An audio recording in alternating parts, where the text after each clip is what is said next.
the Curious Owl here, and welcome back to another Top 5 Wednesday. So for the first Top 5 Wednesday of June, this week's prompt is to talk about your favorite summer reads. It's getting close to actually being summer. Most of us are out of school at this point, or will be getting out of school very, very soon. And summer is probably one of my favorite times to read because I love just sitting inside, out of the heat, and in the air conditioning. I'm very much a homebody kind of person. I like just sitting in my room on my bed and reading for hours on end, especially when I have nothing to do.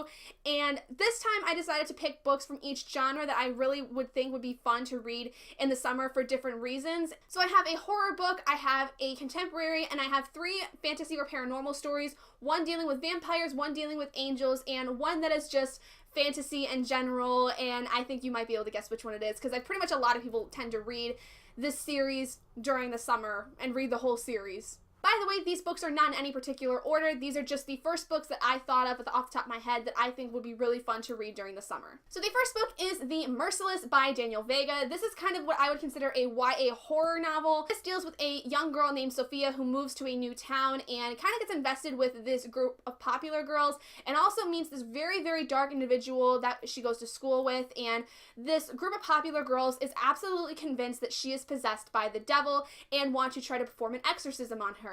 And when they go to do that, things go absolutely horribly wrong.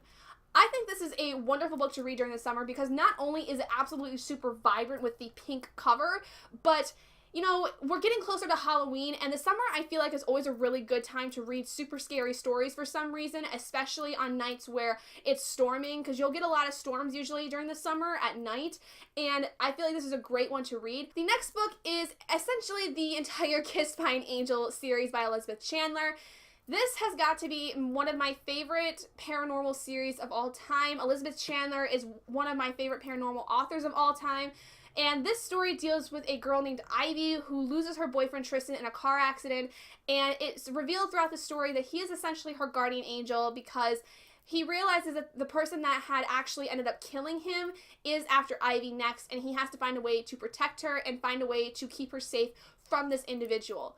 This story is filled with romantic elements, and it's so heartbreaking to read about, and a lot of the story deals with the idea of losing a loved one and having to kind of move on from it. Next, I have my favorite series probably of all time. I loved the Kissed by an Angel series so much when I was younger, but as I got a little older, I really got to love the Morganville Vampire series by Rachel Caine. This is a bind-up of books 1 and 2. This story deals with a girl named Claire Danvers who's 16 years old and is able to graduate high school early and goes to a college in the city of Morganville, Texas, and soon finds out that the entire town is run by vampires, and she doesn't quite know how to deal with it. And so the entire series is her with her 3 friends, Shane, Michael, and Eve, as they try to live in this town, and all kinds of bad things pop up they have to solve, and they have to kind of protect the city and themselves. It's just so fun to read this whole series. I seriously loved it from the very first book to the very, very end of it. This was a series that I actually ended up reading with my grandmother, and we both absolutely adored it.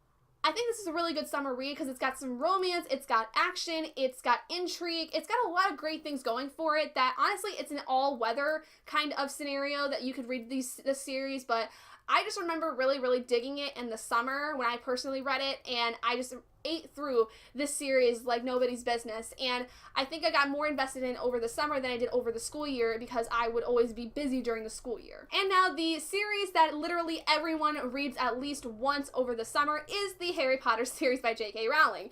I mean, it's almost kind of inevitable that people are going to be reading this entire series over the summer because most of the time everyone's done with school, so they have more time to be able to read the entire series and go like a full month of just rereading it and then continuing to reread it over the summer. So honestly though, this would be the perfect time for me to reread it. I probably should have honestly waited until the summer to reread the whole series, but maybe next year I'll decide to reread it again and make it an annual thing because I mean, it's a great series. It's got its problems, but it's a great childhood series that I absolutely love. And finally, I could not leave this summer reads video without talking about at least one contemporary book that I really enjoyed and definitely works for the summer, and that is Everything by Nicola Yoon. This book does have its problems regarding the mother character, but besides that point, this is a beautifully romantic story and really talks a lot about, you know, being able to go outside of your comfort zone and being able to really push yourself to your limits, to where you can just do things that you never would have thought of possible before. And I really, really loved that message of it more so than anything. And I loved the romance between these characters in this book. I thought it was very genuine and very much a true building relationship. It wasn't like it was just an insta love kind of thing where it was just instant attraction and that was it. It did have an instant attraction start, but then started to build throughout the book. And I just think that this is such a light and fluffy kind of contemporary that everyone will love, as most people in the summer tend to read contemporaries more often because they love the summery feel and the lovey-dovey stuff that happens during the summer. So there you guys go. Those are all the books that I think are perfect to read during the summer for one reason or another. And like I said, I tried to grab from a couple different genres so that I wasn't just focusing on contemporary, as, you know, contemporary is, like I said, the biggest genre to be read in the summer. It's honestly probably the most common one I see in BookTube and in the book community, and rightly so, because a lot of the times contemporaries are such easy books to go through. Anyway, let me know what you guys would love to read during the summer, what kind of books you tend to go for.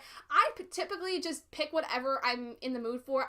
But anyway, thank you guys so much for joining me in this video. If you guys did enjoy it, please do give it a big thumbs up. And if you're not already and you'd like to be, hit that button down below and subscribe to become an owlet in our flock. And I will see all of you guys in my next video. Bye guys!